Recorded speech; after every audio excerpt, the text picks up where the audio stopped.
Hello friends, this is Nitika and welcome to NST classes. आज हम इस वीडियो में सोशल साइंस पेडागोजी के टॉपिक टीम टीचिंग की डिस्कशन को कंटिन्यू करेंगे। अगर आपने इस टॉपिक का पार्ट 1 नहीं देखा तो उसका लिंक आपको डिस्क्रिप्शन में मिल जाएगा। चलिए शुरू करते हैं। शिक्षकों की एक टीम द्वारा किया गया मूल्यांकन किसी व्यक्तिगत शिक्षक के आत्मनिरीक्षण और आत्म मूल्यांकन की तुलना में अधिक व्यवहारिक और संतुलित होगा। मतलब टीचर्स की टीम बच्चों का मूल्यांकन इंडिविजुअल टीचर के मुकाबले बहुत अच्छे से करेगी। टीचर्स की टीम द्वारा किया गया मूल्यांकन बहुत गहराई से किया गया और बहुत संतुलित होगा। टीम में काम करने से जिम्मेदारी बढ़ती है। इससे रचनात्मकता को बढ़ावा मिलने के साथ साथ टीचर्स की आपस में दोस्ती गहरी होती है और शिक्षकों के बीच समुदाय का निर्माण होता है। मतलब जब सभी टीचर्स टीम बनाकर काम करते हैं तब वे अपनी अपनी जिम्मेदारियों को अच्छे से समझते हैं और टीम में काम करते हुए कोई टॉपिक बच्चों को किस तरह समझाना है इसके लिए नए नए तरीके भी खोजते हैं, जिसके द्वारा उनकी क्रिएटिविटी का विकास होता है। टीम में काम करने की वजह से टीचर्स की आपस में फ्रेंडशिप भी हो जाती है और इस तरह टीचर्स की एक कम्युनिटी बन जाती है। शिक्षक एक दूसरे के पूरक हैं। वह अंतःदृष्टि साझा करते हैं, नए दृष्टिकोण प्रस्तावित करते हैं और धारणाओं को चुनौती देते हैं। वह एक दूसरे को देखकर नए दृष्टिकोण और अंतःदृष्टि, तकनीक और मूल्य सीखते हैं। मतलब अगर कोई टीचर कोई गलती करता है तो दूसरा टीचर उस गलती को तुरंत ठीक कर देता है। इस तरह से सभी टीचर्स एक दूसरे की सहायता करते हैं। यदि बच्चे ने किसी टीचर से किसी टॉपिक के बारे में सवाल पूछा, पर यदि उस टीचर को टॉपिक के बारे में ज्यादा जानकारी नहीं है, तो जिस टीचर को उस टॉपिक की जानकारी होती है वह बच्चे को टॉपिक समझा देता है और इस तरह सभी टीचर्स एक दूसरे से नई नई नॉलेज ग्रहण करते हैं, यानी वे एक दूसरे के पूरक होते हैं। सभी टीचर्स का अलग अलग दृष्टिकोण होता है। इस तरह से सभी एक दूसरे से कुछ ना कुछ सीखते हैं।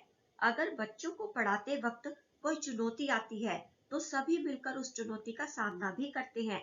टीम में पढ़ाते वक्त सभी एक दूसरे से पढ़ाने की नई नई टेक्निक्स भी सीखते हैं और सबसे महत्वपूर्ण ये कि सभी एक दूसरे से वैल्यूज सीखते हैं। जब छात्र बहस करते हैं, निष्कर्षों से असहमत होते हैं, नए प्रश्न उठाते हैं और परिणामों के बारे में बताते हैं, तो उनके बीच बातचीत शुरू हो जाती है। मतलब जब टीचर्स टीम में पढ़ाते हैं तब वे बच्चों से ग्रुप प्रोजेक्ट्स करवाते हैं, अलग अलग टॉपिक पर डिबेट करवाते हैं। जब बच्चे डिबेट करते हैं तब प्रत्येक बच्चा टॉपिक से रिलेटेड अपने विचार प्रकट करता है। डिबेट में बच्चे किसी के भी विचार से और डिबेट के कंक्लूजन से सहमत या असहमत हो सकते हैं। डिबेट के दौरान बच्चे टॉपिक से रिलेटेड नए नए क्वेश्चंस भी पूछ सकते हैं। इससे बच्चों का ओवरऑल कॉग्निटिव डेवलपमेंट होता है। विपरीत दृष्टिकोण छात्रों की अधिक सक्रिय कक्षा भागीदारी और स्वतंत्र सोच को प्रोत्साहित करते हैं। टीम शिक्षण विशेष रूप से पुराने और कम तैयारी वाले छात्रों के साथ प्रभावी होता है, जब वह तथ्यों को संप्रेषित करने से आगे बढ़कर उनके जीवन के अनुभव का लाभ उठाता है। मतलब डिबेट में सभी छात्र अपनी अलग अलग सोच, अपना अलग अलग दृष्टिकोण रख सकते हैं। इससे वह सभी डिबेट में कक्षा में सक्रिय रूप से भाग लेते हैं।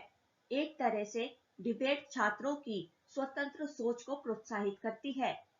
जो छात्र पढ़ाई में कमजोर रहते हैं, टीम शिक्षण उनके लिए ज्यादा फायदेमंद रहता है, क्योंकि अगर किसी छात्र ने किसी भी टॉपिक से रिलेटेड कुछ पूछा तो यदि एक टीचर उस बच्चे को समझाने में सफल नहीं हुई तो दूसरी टीचर उसे अलग तरीके से और अच्छे से समझा सकती है।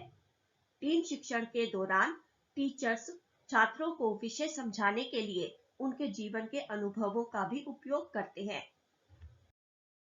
टीम शिक्षण एक टीचर के बोझ को कम करता है और मनोबल बढ़ाता है।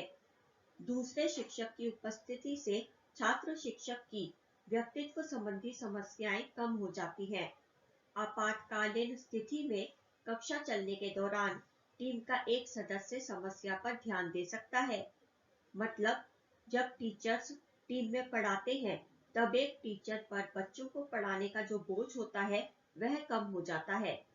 टीम में शामिल सभी टीचर्स के पास अलग अलग विषयों से संबंधित अलग अलग नॉलेज होती है, तो इससे सभी टीचर्स का मनोबल भी बढ़ता है, क्योंकि सभी टीचर्स को पता है कि अगर किसी बच्चे ने किसी भी टॉपिक से रिलेटेड कोई सवाल पूछा तो जो भी टीचर उस बच्चे को सवाल का उत्तर अच्छे से एक्सप्लेन कर सकता है वह करेगा।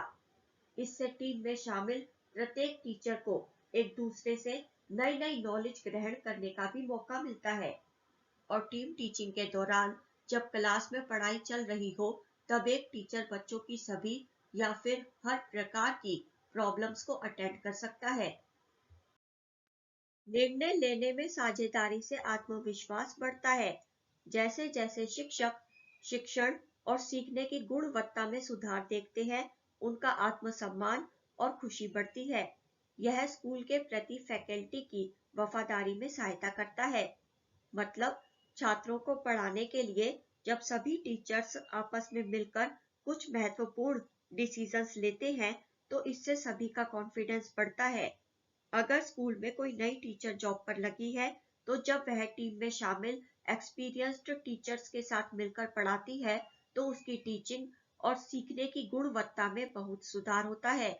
और तो और इससे उसका सेल्फ कॉन्फिडेंस बढ़ता है, और इस बात से उसे खुशी भी मिलती है कि उसकी टीचिंग और लर्निंग स्किल इंप्रूव हो रही है और उसे एक्सपीरियंस्ड टीचर्स से बहुत कुछ सीखने को मिल रहा है। इस वजह से टीचर्स की स्कूल के प्रति वफादारी भी बढ़ती है। अगर आपको वीडियो अच्छी लगी हो तो वीडियो को लाइक करें और शेयर करें। अपने विचार कमेंट करके बताएं। चैनल को सब्सक्राइब जरूर करें और सब्सक्राइब करने के साथ नोटिफिकेशन बेल को प्रेस करके ऑल पर क्लिक करें। See you in the next video. Till then, good bye. Thank you so much. Thanks for watching.